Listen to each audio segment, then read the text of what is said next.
The CCP claims foreign forces attempted a Benghazi attack in China, trying to start a color revolution, manufacturing imaginary enemies to divert attention away from all their other problems.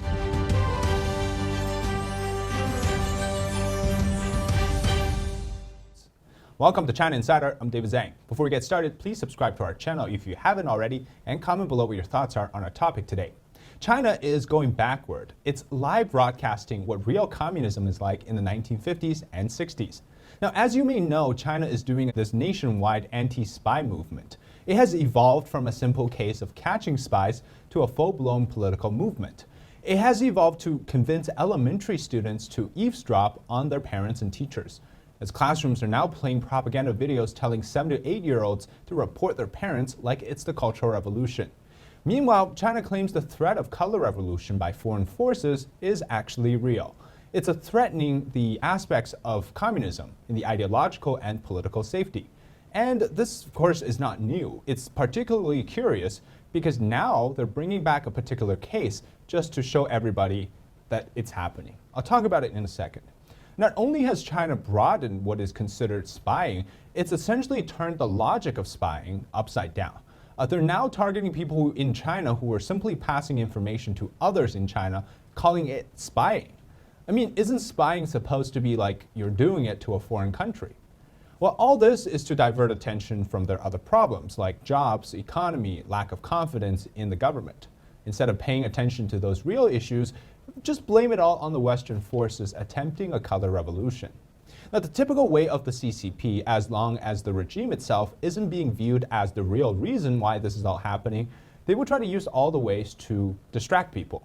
At the same time, it's a perfect way to destroy the trust of people between each other. Look at this banner. It says, "Reporting each other is a collective defense, the most optimal way to protect ourselves." They're telling kids to watch their parents and teachers carefully, and they're asking them to confess to their treacherous thinkings publicly. If that's not the Cultural Revolution, I don't know what it is. In fact, let's talk about that for a second. The Cultural Revolution has a few distinctive traits. The first is that it's a people against people war. The second is it's an identity politics war, or a class conflict war. And the third, it's a severing of ties, right? Kids are reporting parents. It's destroying the traditional family. If people don't sever ties, right, or declare that they're drawing a line between them and whoever they were reporting, being branded as the so-called anti-revolutionary, then they themselves would also be affected. So it's very much about protecting their own safety. But of course, that's at the expense of betraying the family. Now, if your husband is to be executed, if you don't draw a line, you will also be executed or sent to re-education. So it's a destruction of basic human decency. Now, there was a joke in the 1970s about Mao and the Cultural Revolution. After Mao died, a village head carried a statue of Mao in a nationwide funeral procession, and he accidentally dropped it, so it shattered. Fearful for his life, him and his villagers, they all bowed down on the ground. Now, what do? Everybody basically waited. But after 3 hours, they were still on the ground. So the village head thought, we can't be here forever. Suddenly he points to a forest ahead and yells, "Look, foreign forces, let's go get them, for Chairman Mao." And then everybody got up. Basically, the CCP is using every effort to create imaginary enemies, pitting people against people, particularly foreign forces. All right, so I mentioned there was a particular case. Let's talk about that. So this so-called Benghazi color revolution situation, which doesn't really make sense, considering if they're talking about the Benghazi U.S.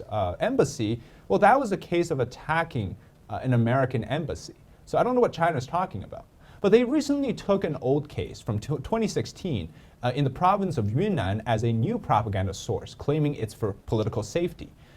How this apparently was a national security issue, and it was an attempt to start a color revolution in China, calling it China's Benghazi.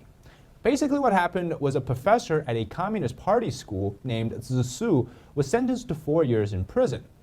Why would the CCP take an old case from 2016 today? Well, because it carries a very significance to that of regime stability. Basically, Professor Zhu was given a charge of inciting subversion of state power, which basically means he tried to overthrow the government. And allegedly, he attempted to gather a team of commando, and claiming that he was buying weapons overseas to fund some sort of a revolution in China, attempting to overthrow the government. right? Color revolution. Okay, first of all, trying to gather a commando in China would just be a bunch of butchers with meat cleavers. So I don't know how far you're going to go to subvert the state.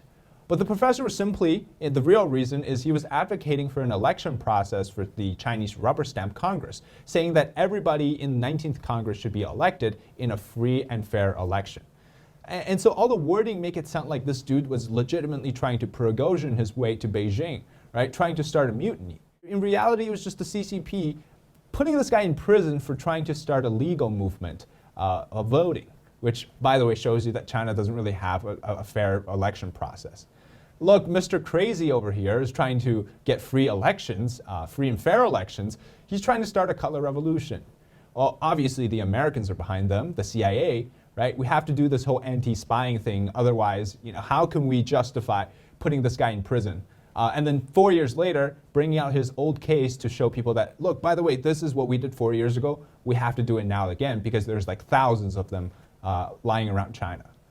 Obviously, there's a second layer to this too. If everyone is considered a possible spy, it serves to keep the people from gathering privately, which in the end, of course, at the death of an empire, you definitely don't want people to start a rebellion by planning and gathering secretly.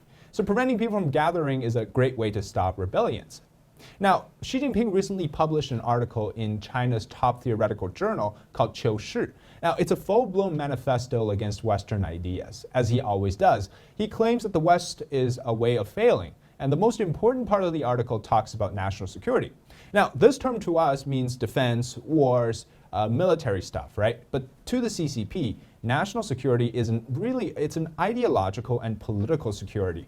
And that's basically what it means is how close the regime is to being toppled.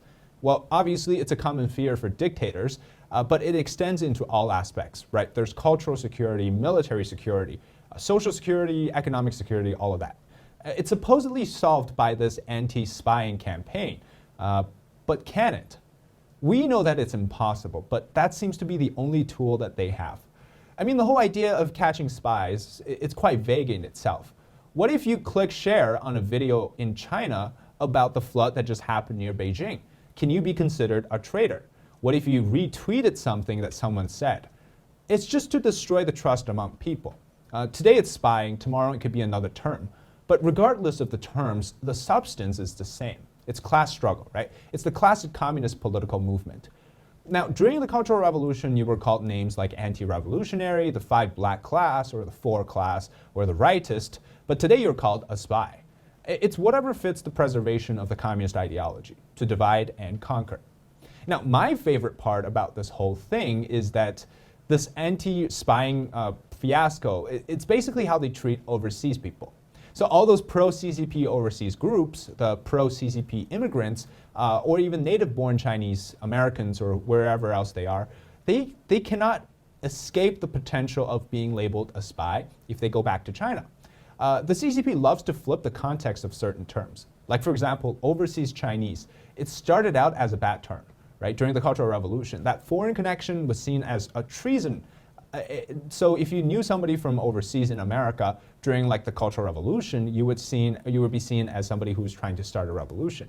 But then, in the 1980s, 90s, during the reform era, it was seen as a plus. It's a bonus to have overseas connection, right? It landed you opportunities in China. And now the overseas aspect is once again seen as a bad thing. So it's like they're flip-flopping, right? It's like toasting a piece of bread, one side and then you flip to the other. It's so extreme. Now, in China, right now, doctors and hospitals are being investigated in an anti-corruption process. In fact, they're now deciding to investigate 3 generations in certain places to basically find out if in your past generations in your family, if you've had connections with overseas people. If you do, potentially a spy. We all know the root of the problem is really the Chinese Communist Party. But look at this. You now have corrupt doctors who have generations of overseas connections, taking millions of your own money into their pockets and sending it overseas.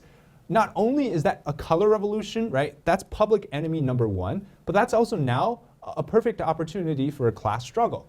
You should be hating those people, right? The doctors. You shouldn't be hating us, the Communist Party, because we told you the enemy now is the doctors. And this whole like people against people thing, it's not new. But it's just to protect the CCP from being seen as the real one, as an enemy. But basically, you target a group of people. I mean, we haven't seen any innovation from the Chinese Communist Party for any sort of political movements. It's just repeating the Mao playbook.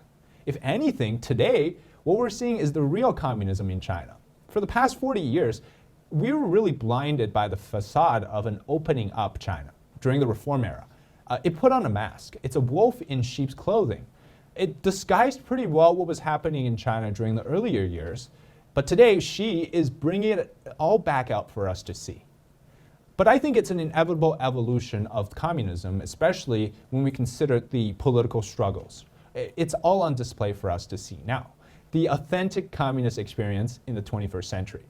All right, if you enjoyed our content today, make sure to subscribe to the channel, but also make sure to like this video and share with your friends if you think it's worth for others to see. As always, I'm David Zhang. This is China Insider. We'll see you next time.